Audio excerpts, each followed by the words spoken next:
So Christmas is right around the corner, and that means it's the perfect time to play one of my favorite pieces ever, which is Silent Night. In this video, I'm gonna show you how to play it on the piano, and trust me, you're going to love this tutorial. So let's get right into it. Okay, we're gonna start Silent Night by going over our right hand first. We'll start finger 2 on the G and do this. Then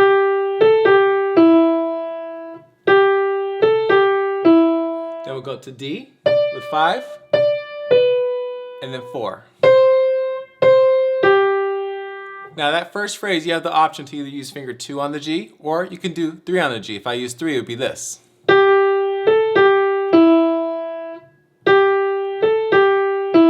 Then D with 5,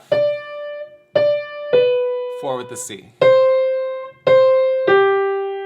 So the next phrase, your hand is already in position because we already moved up to the D with finger 5, which means finger 2 will take care of the A.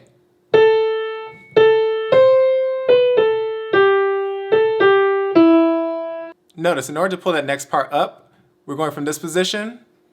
As we play the G with 1, we come up with finger 4 to play the A, 3 on G, and then 1 on the E. So here's how to play that part one more time. Then move. Next phrase is just a repeat of this one. So you go back to 2 on the A,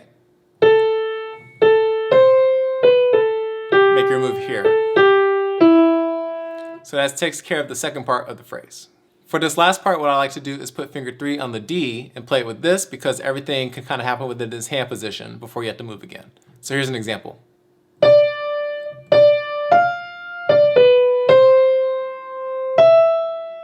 So by doing it this way, in this 5-finger position starting on B, everything's right where you need it. Here it is again.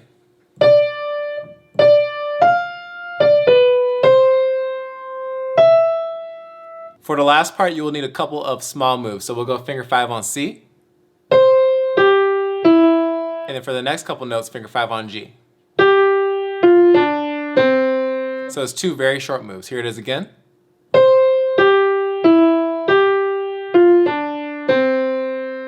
All right, now that we know the right hand, let's hear the whole thing together to see what it's supposed to sound like.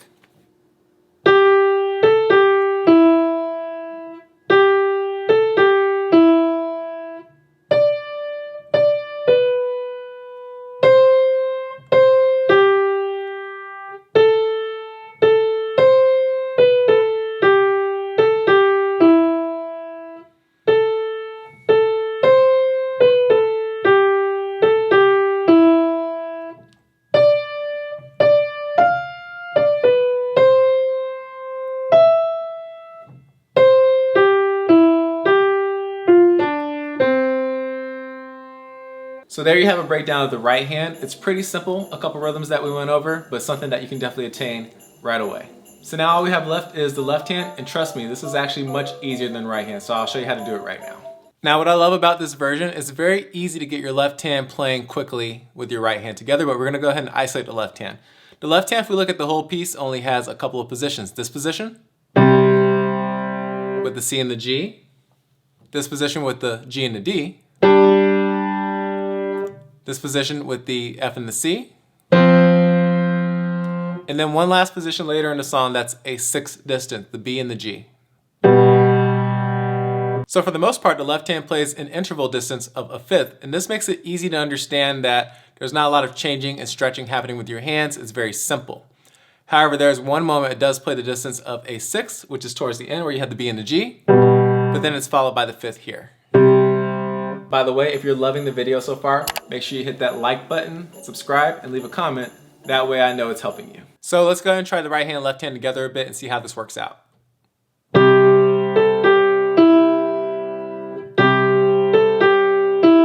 And they both move together right here. Then left hand moves here. That's the first part of the phrase. Now at this point, the right hand stays, right? The left hand is gonna move up to C and the F for its new position. Then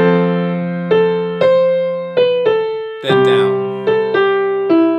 Do it again. Then down.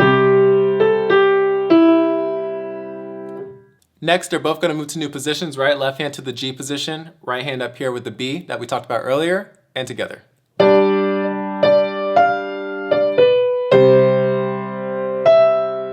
And then our last part.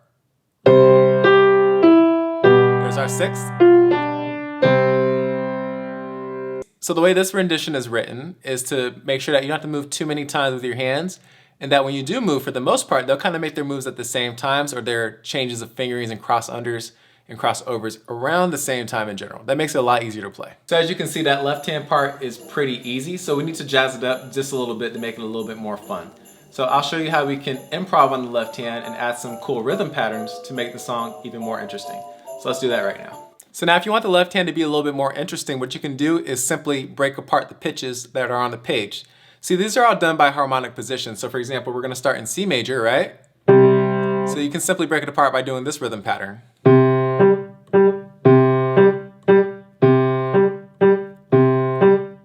Then when it moves to G position, same thing, same rhythm pattern. Then down to C position. And you can take this concept throughout the entire piece of music. So let's put the hands together so you can hear what that rhythm pattern sounds like.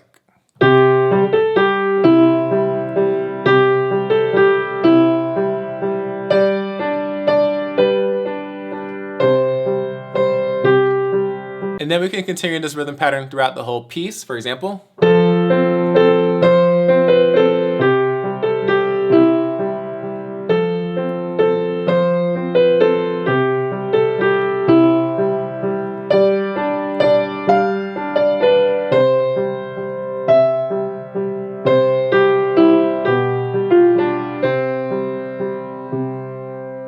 Now there are many more rhythm patterns you can use. For example, you can do like a partial breaking, partial blocking like this.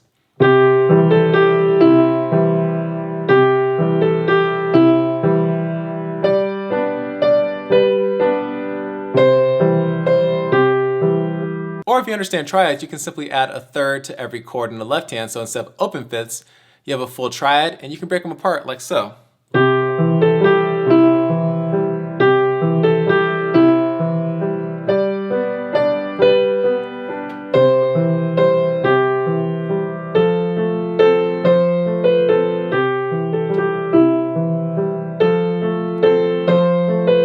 Now, just a note about fingering. These are just fingerings I suggest. You can always switch them up, whatever feels comfortable in the moment.